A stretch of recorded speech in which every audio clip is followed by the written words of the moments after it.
Ассалаумағалейкум баршаңызға. Мына менде вентиляторды өшірсем де автоматически қосып кете береді. Мына өшіріп қойдым ғой.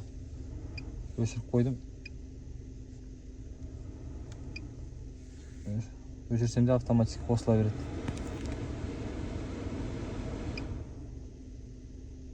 Неден болуы мүмкін бе?